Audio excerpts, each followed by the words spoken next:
So in contrast with what we had before with the industrial area, you can see now it's all kind of dying out now. This is the end of Basel, and we're just about to head into the French countryside over there, which is going to be very nice, and we're going to be over camping back to the old routine, and it's going to feel good. And look how flat the land is ahead of me. We should make easy going of it. If the heat can just keep up a little while and give me some decent days, we should move on quite rapidly. You know, a few hours out of Basel here, and on the French side, and just within a few minutes of being out the city, out quiet, but to see the sky. I'm just changing hands here. I should have bought some little device I could have had the other day, and I turned it down. It's too expensive, I thought. So yeah, so I'm just pushing along on these lovely tarmac tracks at the moment. I don't want to speak too soon because I've heard that it could turn into gravel, and at the moment with these tyres at the moment, I've just got to be a little bit careful of that. I don't really want to do too many tracks that are going to be gravel. I've already got some quite nasty cuts in the tyres, so I've got to be very, very careful now. Anyway, yeah, it's a beautiful day. Like I say, we're out of Basel. It's very, very quiet. Little tracks, tarmac, beautiful, and I'm just going to hopefully, given the right conditions of the day, just go out there and enjoy it now. Yeah, just one kind of last little kind of look back at the Alps. Well, it's the kind of hills running up to the Alps. We're quite a long way now away. I'm hoping you can just see them in the background. There will be one or two cars go past as well. But look how lovely and flat the landscape is now. It's just a pleasure to be here, and it's a pleasure to be in France. I had 2 serious breakdowns yesterday, and then again today with another one. The whole different ball game. But we've got over them, we've sorted it out, and we'll crack on. And this is the first line of defences. This is another moat before you even get to the second moat.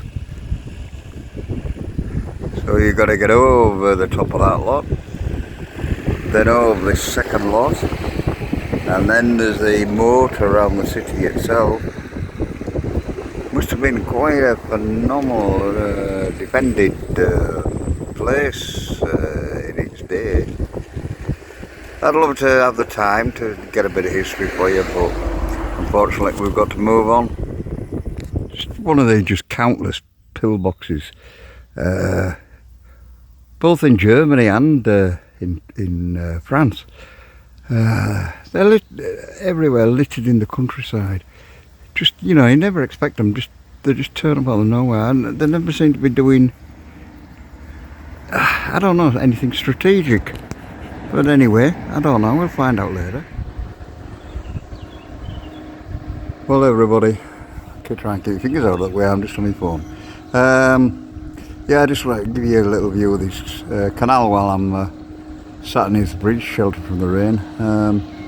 This goes on for hundreds of miles. Well, it doesn't. It goes on for about 100 or so kilometres. No, it doesn't. It goes on further than that. Maybe 120 kilometres. It goes all the way from Basel to Strasboug, and the actual Velo 15, it wavers in and off it occasionally where the track's really bad. If you've on your Garmin's and things like that, your navigation, you'll see where the track, if you set it for road cycling, it'll take you away from the track, take you away from the canal. If you've got it just on mountain biking or off-roading, it'll take you right away along the canal. So just a little bit of swing around. It's just straight as a die. It just goes on and on and on and on and on and on. This part of it is navigable, but further up it isn't. It's just a canal that presumably irrigation, maybe, I don't know, get water onto the land or whatever it does. Not quite sure, but it does eventually. It's not navigable. It's just weed when you get to the Basel end of things. Had a bad day yesterday, just a quick catch up.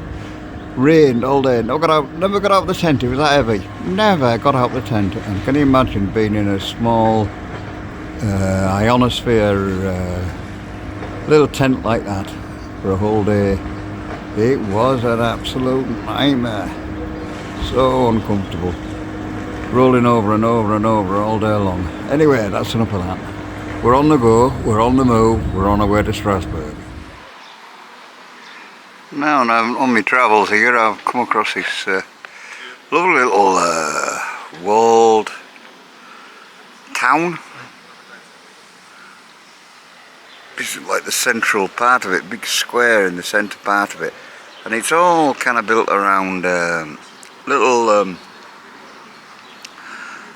squares of buildings going around the this central part of this square. But just a lovely little picture of the I don't know, cathedral, maybe just a church. The doors are open. I may just get a chance to go in, see how it goes. It's quite a substantially defended city or citadel, or I don't know what you would call it. Well, you can see there, this is just one of the moats, so you can see that there's walls there, there's slots that I presume, the way that that's cut in there, that would be for cannon. And then you come to, cheers mate, that's just what we needed. You can see over there, comes up to a second like, boundary, if you want to call it, again defended again. So you'd have to get through the first lot of defences, through this moat, onto this second lot of walls here, before you finally got into the actual citadel. So it must have been in quite an important place in its time. I'll try and pronounce it. It's Bishak. Oh, very similar. Well, we've gone from high-speed trains in Switzerland, and they're amazing trams, and they're amazing buses. They take no getting on, no getting off. And here we are, Strasboug.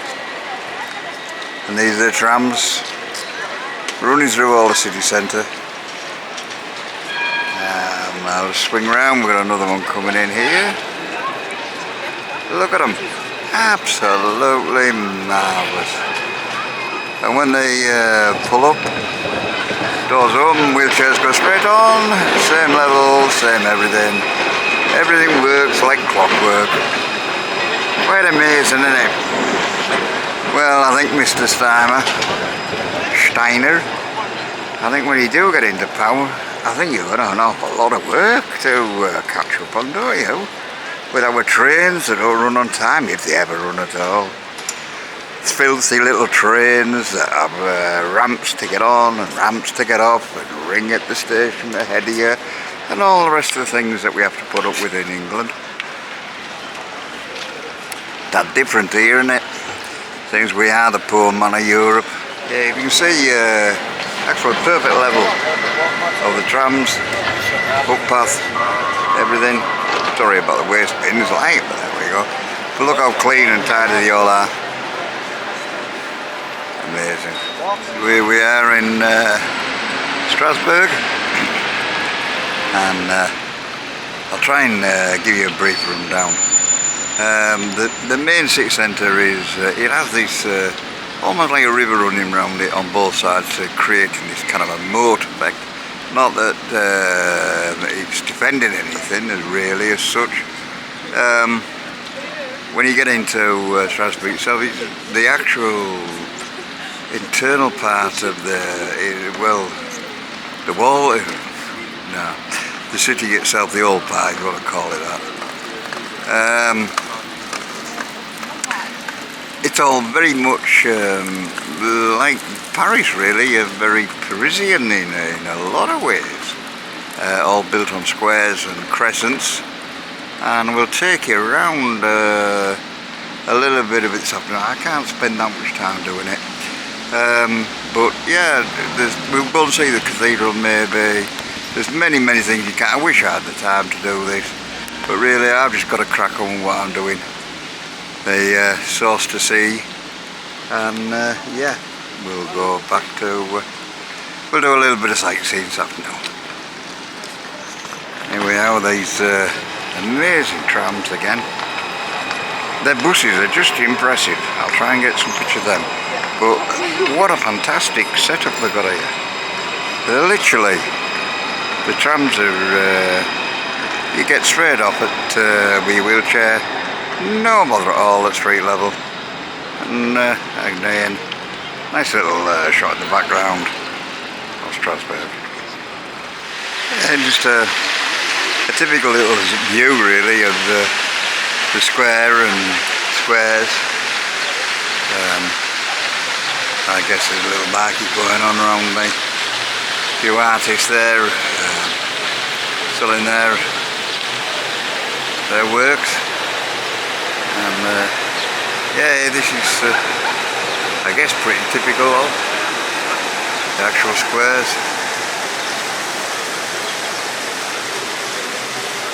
They say very almost Parisian.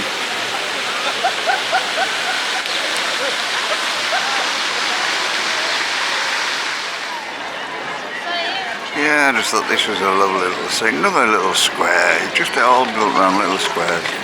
I'll show you some of the other buildings, very impressive behind me. We'll swing around in a minute and have a look at them.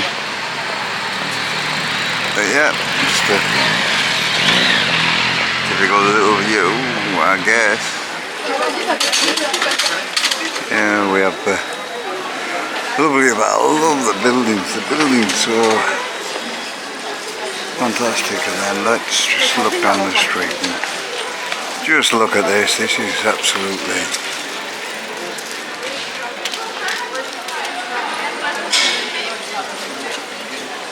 now what about that for a cathedral?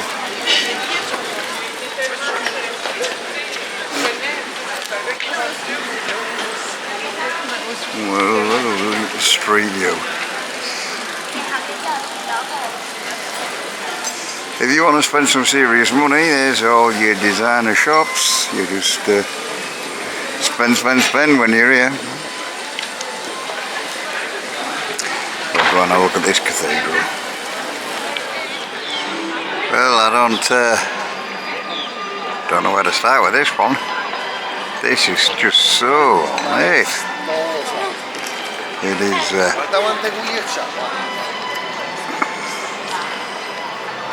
right away to the very top. But the stonework is absolutely amazing. I'll just try and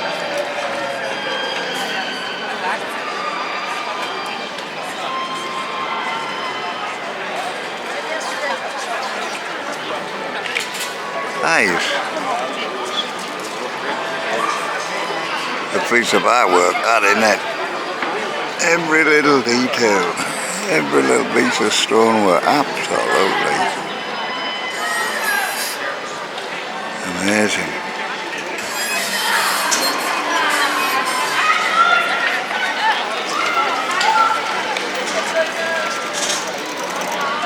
And again, typical little view of the square surrounding it.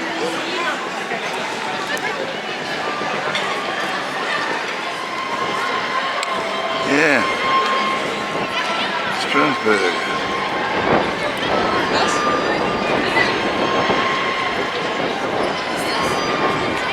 Buildings are everything you imagine it to be, aren't they?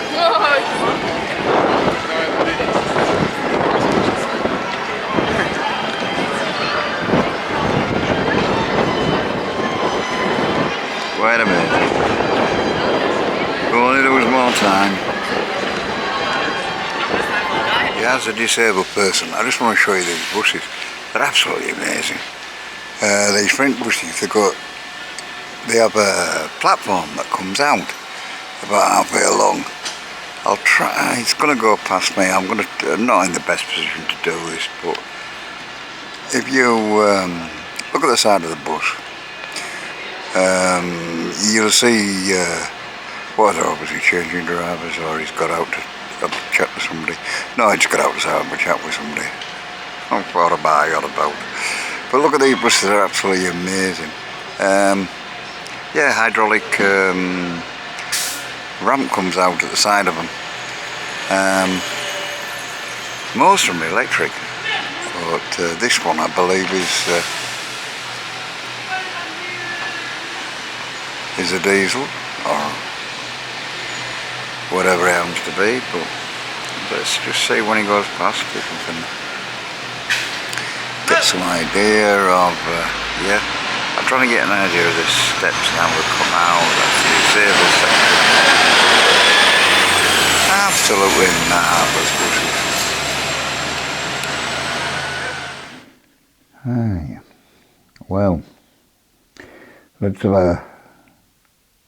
a little chat about Strasboug. You know, it is actually a place I really like. It reminds me so much of Paris, France, Paris, many, many years ago.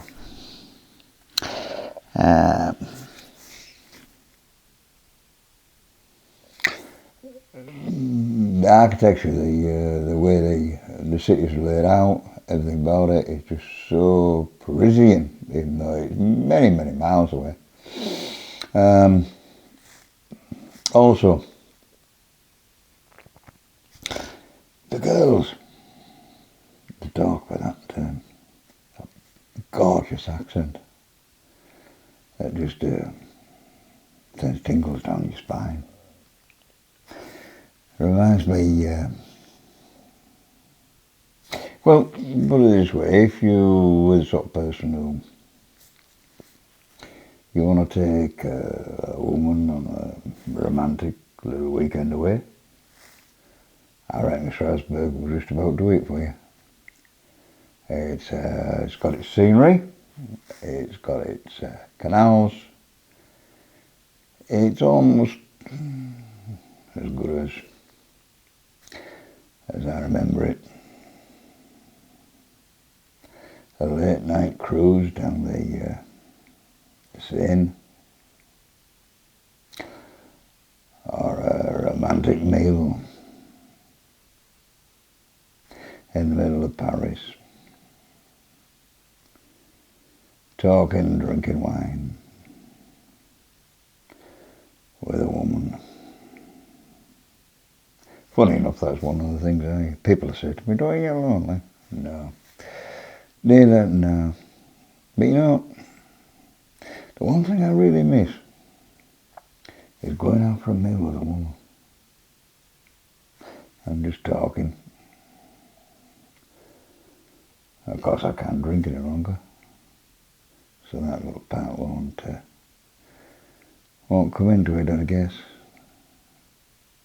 Anyway, yeah, even the rooms themselves are very, very Parisian in its makeup.